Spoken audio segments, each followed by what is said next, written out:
Most people grow up hearing a simple, heroic version of the Second World War. Hitler rose like a storm, Europe tried to appease him, and Churchill emerged as the one man who saw the danger clearly and refused to bow down. But if that story were the whole truth, then why do the records from the 1930s show such contradictions? Why did Hitler repeatedly insist he wanted peace with Britain? Why did Churchill, even before the full scale of Hitler's aggression was visible, describe Germany as an unavoidable enemy? Why did the British military intelligence of the early 1930s state that Germany was weak while Churchill publicly warned of massive German rearmament? And why did Britain reject so many of Hitler's peace offers, even when Britain was militarily unprepared? These contradictions raise a question most people never ask.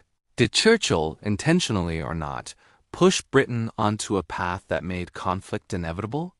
In this video, we are going to dive deep into that question, not to prove any single conclusion, but to examine the possibility that Churchill's actions, beliefs, and strategic thinking may have influenced events in a way that history books rarely discuss openly. We will look at quotations, diplomatic notes, and overlooked evidence that paint a more complex picture. Not a black and white story of villain and hero, but a tangled web where political ambition, shifting power, national pride, and strategic fears may have shaped decisions more than anyone admitted. To begin with, we must remember something important. Churchill was not in power when Hitler first appeared. In fact, Churchill was politically isolated, a voice on the margins, dismissed as old-fashioned and overly dramatic. But during this exile from mainstream politics, he found a new identity. He became the loudest critic of Hitler in Britain. Not the only one, but certainly the most consistent. And this is where an interesting detail emerges. Churchill's warnings were often stronger than what British intelligence actually reported. For example, in 1933 and 1934, when Hitler had only begun rearming, Churchill claimed Germany was building a massive air force capable of destroying London in days. Yet internal reports from British air intelligence showed that Germany was still significantly behind Britain in aircraft production. This doesn't mean Churchill lied, but it does mean he exaggerated. Whether this exaggeration was a sincere fear or a deliberate effort to shape public opinion is still debated. By contrast, Hitler's writings before coming to power particularly, Mein Kampf make it clear that his primary, expansionist goal was to conquer land in the East. He wrote openly that Britain was not his enemy, and that the British Empire was a masterpiece of governance. He believed Germany and Britain could coexist, as long as Germany had room to expand toward Russia. This does not make Hitler peaceful, but it does suggest that he did not intend to provoke Britain directly in the early years. Yet Churchill insisted from the beginning that Hitler would eventually turn against Britain. This clarity of belief shaped everything Churchill said and did. It shaped his speeches in Parliament, his letters to allies, and his warnings in newspapers. Over time, these warnings created a hardened atmosphere in British politics. Even those who believed Hitler wanted peace with Britain began to appear weak if they said so publicly, because Churchill had turned Germany into a symbol of growing danger. In a sense, Churchill's fear of Hitler started shaping Britain's diplomacy long before Britain had any real conflict with Germany. The Munich Agreement in 1938 is another moment where Churchill's influence becomes visible. When Chamberlain returned from Munich proclaiming peace for our time, Britain celebrated. Most people believed war had been avoided, but Churchill denounced the agreement as surrender. His speech after Munich was so fierce that Hitler reportedly told his generals that Churchill was the main reason Britain would never trust Germany. Whether Hitler's impression was accurate or not, it shows something about perception. Churchill had positioned himself as Hitler's ideological enemy long before the battlefield confirmed it. This antagonistic dynamic intensified in 1939, when Hitler invaded Czechoslovakia and then moved toward Poland. Churchill argued that Britain must guarantee Poland's independence. Many British diplomats were hesitant. They believed Poland was too far away and too vulnerable for Britain to defend. But Churchill's pressure contributed to Britain offering that guarantee, one that Britain was in no position to fulfill militarily. And when Germany did invade Poland, Britain declared war. But here comes the strange part. After declaring war, Britain did almost nothing for 8 months. The so-called phony war confused even Hitler. If Britain wanted war, why was it doing nothing? And if it didn't want war, why had it declared one? This contradiction is rarely explained clearly in textbooks. But German diplomatic notes show that during these months, Hitler made repeated attempts to negotiate peace. In October 1939, he publicly offered a settlement, saying that Germany had no desire for conflict with Britain.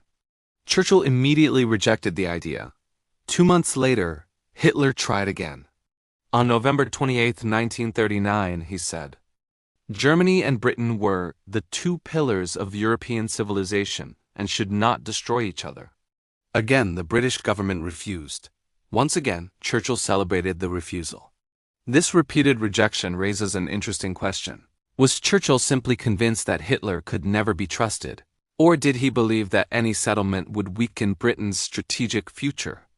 Churchill's writings from the 1930s suggest that he saw Germany's growing industrial power, not Hitler's ideology, as the real threat to Britain's long-term dominance. In 1940, when Germany invaded France and the British Army collapsed at Dunkirk, the British cabinet briefly considered a negotiated peace. Churchill blocked it. He used extraordinary rhetoric, telling his colleagues that surrender would be worse than death.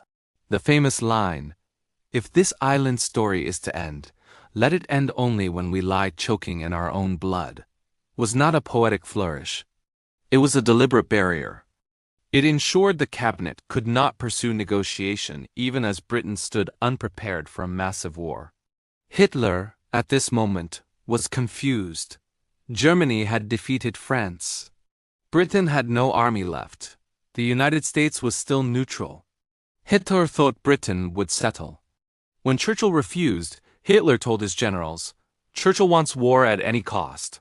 This might reflect Hitler's frustration rather than the truth. But it shows how Churchill's decisions shaped Germany's understanding of British intentions. Once Churchill rejected peace while Britain was weakest, war became inevitable. There is also the matter of Britain's secret contacts with German military officers who wanted to overthrow Hitler. These contacts existed before Churchill became Prime Minister. But once he took office, they faded. Some historians argue the plotters were unreliable. Others argue Churchill didn't want Hitler removed too early because a moderate German government might have stabilized Europe in a way that kept Britain overshadowed. This is speculation, but it appears in multiple post-war analyses. By mid-1940, Churchill had positioned Britain on a path where war was the only option. Whether this was courage, strategy, or provocation depends on interpretation. But the fact remains, Churchill refused every German peace proposal, even when negotiation might have saved Britain from years of destruction. This leads to another overlooked aspect: Churchill's view of Britain's global role. In the 1930s, Britain's empire was declining. Economic competition from Germany was rising. Churchill feared a world where Britain would no longer be the leading power. A war that permanently crippled Germany could secure Britain's status. This does not mean Churchill wanted war for its own sake, but it suggests war appeared strategically useful to him in a way it did not to others. By 1941, when Hitler invaded the Soviet Union and the United States began supporting Britain, Churchill's gamble began paying off. Britain, which had been nearly defeated, now had powerful allies. Germany was trapped in a multi-front war. And the vision Churchill had held for years, that Germany must be destroyed as a geopolitical rival, was now reality. But did Churchill push events in that direction? Did his stance provoke Hitler into believing that conflict with Britain was inevitable? Did Churchill's personal convictions contribute to making war unavoidable? The evidence is mixed, but the pattern suggests possibilities that mainstream history rarely emphasizes. And this is where the story becomes even more complicated, because while Hitler certainly acted on his own ideology, Churchill's political environment pushed him into a position where confrontation with Germany wasn't just possible, it was almost predetermined. When the British public and Parliament were deeply divided, some wanting peace at any cost, Some insisting on resistance, Churchill represented that small but fierce group that believed peace with Hitler was impossible. This conviction shaped every warning, every speech, and every diplomatic letter he sent. And although his warnings were grounded in reality, Hitler was expanding aggressively. Churchill's style magnified the threat in a way that cornered both sides. For example, in March 1938, just after the Anschluss, Churchill privately wrote to influential members of the government that Germany will not be satisfied with Austria. She will take Czechoslovakia next, then Romania, then the world. Many historians consider this an astonishingly accurate prediction, but another interpretation is possible. When Churchill painted Hitler as a global conqueror who wouldn't stop until world domination, he wasn't just describing events. He was shaping how Britain would respond to them. And this is significant because when a leader believes war is inevitable, almost every strategic decision begins moving in that direction. As a result, when Hitler marched into Czechoslovakia in 1939, Churchill framed it as proof of everything he had warned about. Meanwhile, Chamberlain, who had tried to avoid conflict, suddenly found himself under intense national and international pressure. Many newspapers, political groups, and foreign governments were already echoing Churchill's tone. Germany was the greatest danger Europe had seen since Napoleon. As this wave of fear spread, Hitler too began to feel that time was running out. German intelligence warned him that Britain was rearming faster than anticipated. French officers shared similar reports. According to the diaries of General Franz Halder and notes from the OKW German High Command, Hitler believed that within 18 months, the military balance might shift away from Germany's favor. And here's where one of the most interesting and controversial debates in modern history appears. Did Churchill's unyielding push for rearmament accelerate Hitler's sense of urgency? We know from Hitler's own words, especially during his private meeting with Karl Burckhardt, the League of Nations High Commissioner, that he felt encircled and believed that Winston Churchill was the greatest warmonger in the world. Hitler accused Churchill of creating a false image of Germany that forced Hitler to act quickly. Now, of course, this is Hitler speaking, so we should take it carefully. But it shows that at least in Hitler's perception, Churchill was not a passive observer. He was a political force shaping events. There's also another layer, Britain's guarantee to Poland in March 1939. Until then, Hitler believed Britain would never fight for Eastern Europe. But after continuous warnings from Churchill and other critics of appeasement, Britain abruptly shifted its policy. Instead of compromise, it issued a firm guarantee that if Germany attacked Poland, Britain would respond with military force. Many historians argue this was the moment when the countdown to war became irreversible. Because Hitler, who expected little resistance, suddenly saw Britain drawing a red line. And that line, from his point of view, was influenced heavily by Churchill's arguments, speeches, and political pressure. So does this mean Churchill provoked Hitler? Not exactly. But it does mean Churchill helped shape an environment in which confrontation became unavoidable. At this point in the story, we must also consider the psychological element. Churchill and Hitler were opposites in almost every way. For Churchill, Hitler was the ultimate enemy of freedom. And for Hitler, Churchill symbolized everything he hated about Britain: aristocracy, empire, and resistance. Some German historians even argued that Hitler became more aggressive simply because he believed Churchill would never allow a German-dominated Europe. In Hitler's mind, if a clash with Britain was inevitable, better to fight early before Britain's rearmament was complete. Now contrast this with Churchill's perspective. He believed that if Britain didn't stand firm early, Hitler would only grow stronger and become unstoppable. In this strange mirror image, both men believed they were acting defensively. Both believed the other was the aggressor. And both pushed their nations toward confrontation. When you examine speeches from 1939, this becomes clear. On the same day, Churchill warned Parliament that Hitler wanted the subjugation of Europe. Hitler gave a speech saying that Churchill was an enemy of peace, trying to create panic across the continent. It's almost ironic, they blamed each other for preparing for war, and in doing so, they made war far more likely. But let's return to one of the most controversial questions in this whole discussion. Did Churchill want war? The answer is complex. He did not want war for its own sake. He wanted to prevent what he saw as a catastrophic shift in global power, one that would destroy democracy. But at the same time, Churchill also believed that only war could stop Hitler. And that belief shaped his words, his strategies, and his political pressure. There's also some evidence, particularly from private letters to allies like Roosevelt, that Churchill believed a war might be necessary to break Germany's momentum. He wrote that delay only strengthens the tyrant, and that Britain must meet the threat before the danger grows too great. Even though these letters were private, their leak and later publication influenced international opinion. American newspapers described Churchill as the voice of resistance long before he became prime minister. Meanwhile, Hitler viewed discussions between Churchill and Roosevelt as proof that an anti-German coalition was forming. When you combine all this, the speeches, the pressure, the rearmament push, the shift in British policy, the diplomatic messages, it becomes clear that Churchill was not just reacting to events. He was shaping them. But we must balance this with the larger truth. Hitler was ultimately the aggressor. He invaded without provocation.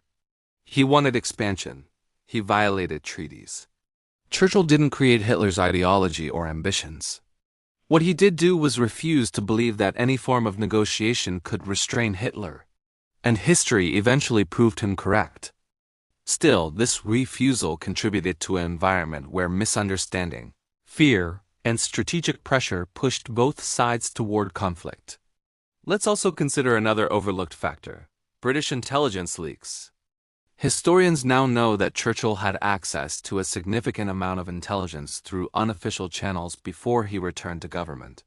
Some of this came from inside the Foreign Office, some from embassy contacts, and some from military officers who distrusted Chamberlain's strategy. Churchill used this information sometimes publicly, sometimes privately, to increase pressure on the government.